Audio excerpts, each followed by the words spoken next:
Guys, doctor Devendra Rathore this side. Welcome to modern health and nutrition. बात करेंगे आज painful ejaculation के बारे में। बहुत सारे पेशेंट्स मैंने देखे हैं इसके, और आज ही रिसेंटली एक पेशेंट मेरे पास आया था। चर्चा की थी उसने अपने सिम्टम्स के बारे में। ठीक है, सिम्टम्स क्या होते हैं और इसके क्या कारण होते हैं पेनफुल एजुकुलेशन, स्पर्म पेन के। ठीक है, और इसको किस तरह से हम अप्रोच कर सकते हैं इसको ट्रीट करने के लिए। तो आज उसी विषय पर चर्चा रहेगी। तो अगर आप चैनल पर नए हैं तो प्लीज़ सब्सक्राइब कर दीजिए चैनल को और बेल नोटिफिकेशन दबा दीजिए ताकि आने वाली सारी हेल्थ अपडेट आपको मिलती रहे।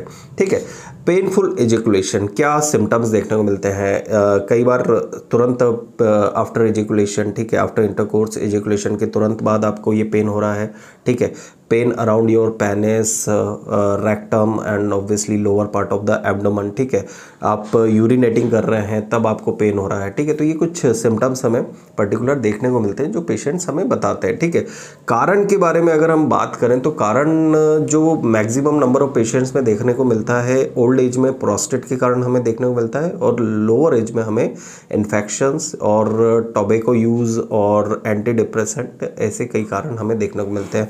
वन बाय वन हम कारणों पर आते हैं। ठीक है, पहला कारण अगर हम देखें तो प्रोस्टेट कैंसर या प्रोस्टेट रिलेटेड जो भी बीपीएच होती है, बिनाइन प्रोस्टेटिक हाइपरप्लेजिया, जिसके अंदर प्रोस्टेट ग्लैंड बढ़ जाती है और वो आपके यूरिनरी सिस्टम पर आपके प्रेशर डालती है, उस कारण से आपको ये वाली प्रॉब्लम होने की संभावना होती है। दूसरा प्रॉब्लम सेमाइनल वेसाइकल्स होती है जो कि सीमन को कैरी करती है। अगर उसमें कुछ प्रॉब्लम होती है या कुछ डिफेक्ट होता है, उस कारण से आपको ये वाली कंप्लेंट्स देखने को मिलती है।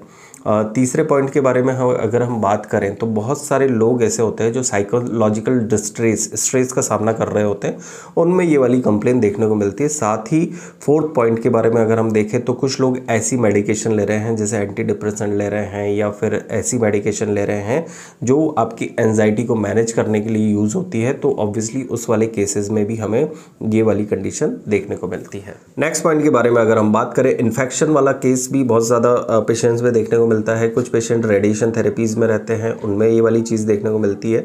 तो ये मेजर कारण होते हैं। ठीक है, इन्फेक्शन और प्रोस्टेट और साइकोलॉजिकल फैक्टर। ठीक है, तो इनको हमें ट्रीट करना और इसको मैनेज करना बहुत ज़्यादा ज़रूरी होता है अगर आपको पेनफुल एजुकुलेशन या स्पर्म पेन रहता है तो। ठीक है, अब किस तरह से इसको मैनेज कर सकते हैं, तो पहली चीज़ अगर हम बात करें इसको मैनेज करने का, सबसे पहली चीज़, अगर प्रोस्टेट के कारण है तो आप प्रोस्टेट के लिए सर्जरी करवा लें। सर्जरी के बाद हो सकता है कि ये वाला जो पेन है वो आपका सबसाइड हो। बीपीएच है तो आप होम्योपैथिक ट्रीटमेंट भी स्टार्ट कर सकते हैं। ठीक है, साइकोलॉजिकल फैक्टर है, साइकोलॉजिकल फैक्टर बहुत ज़्यादा मायने रखता है। ठीक है, क्योंकि क्या रहता है, बहुत सारे लोग जो रहता है, जो इस पर्टिकुलर प्रॉब्लम से पीड़ित रहते हैं, वो अपने डॉक्टर से खुल के बात नहीं कर पाते और लंबे समय तक, बहुत लंबे समय तक ये वाली प्रॉब्लम को छुपाते आते हैं। ठीक है, तो उस वाली कंडीशन में क्या देखने को मिलता है, पेशेंट अपनी ये वाली डिसीज़ को छुपा रहा है, उसकी वजह से डिसीज़ बढ़ती जाती है और लास्टली जब वो बताने आता है पेशेंट, तब तक अगर देखा जाए तो बहुत टाइम हो चुका होता है, उसके मेंटेनिंग कॉज इतने ज़्यादा बढ़ चुके होते हैं, मेडिकेशन एब्यूज़ उसका इतना बढ़ चुका होता है तो उस प्रॉब्लम को ठीक करने में टाइम लगता है। ठीक है,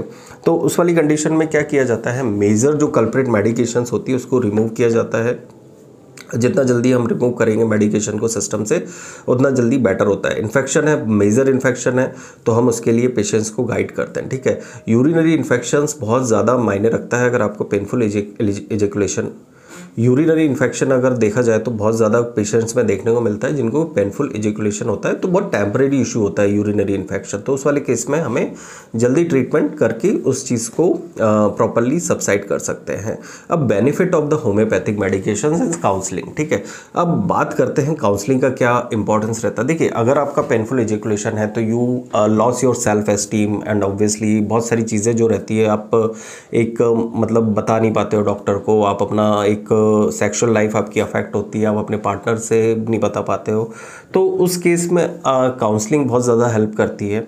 ठीक है, आप अपने जो भी सिम्टम्स है अपने डॉक्टर को बताओ, काउंसलिंग आप करेंगे तो बेटर आपको रिजल्ट देखने को मिलेंगे। साथ ही मेडिकेशंस के अल्टरनेटिव दिए जाते हैं, जो भी आप साइकोलॉजिकल फैक्टर्स के लिए आप मेडिकेशन ले रहे हो उसके लिए अल्टरनेटिव्स होते हैं। तो आप कई बार ये देखने को मिलता है कि कोई सिस्ट या स्टोन होती है, किडनी स्टोन वाले पेशेंट में भी ये वाली चीज़ देखने को मिलती है। बहुत रेयर कंडीशन होती है जो कि इसमें देखने को मिलता है, तो ऑब्वियसली उसमें हमें मेडिकेशंस के द्वारा हमें किडनी स्टोन को ट्रीट करना होता है या फिर जो भी ट्रीटमेंट ऑप्शंस अवेलेबल होते हैं उसके अकॉर्डिंग हम ये वाली कंप्लेंट्स को ठीक कर सकते हैं। अब इसके आउटलुक के बारे में बात करते हैं, ठीक है।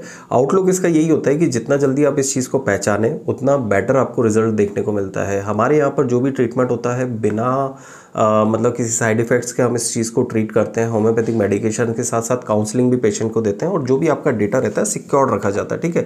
तो आप उस चीज़ की बेझिझक चिंता किए आप हमसे ट्रीटमेंट स्टार्ट कर सकते हैं, ठीक है। तो होप सो ये वीडियो आपको ज़रूर पसंद आया होगा, इस इन्फॉर्मेटिव लगा होगा। अगर आपको ये वाली कंप्लेन है तो छुपाए नहीं, इसका ट्रीटमेंट प्रॉपरली लीजिए। Thank you so much guys. जय हिंद, जय भारत।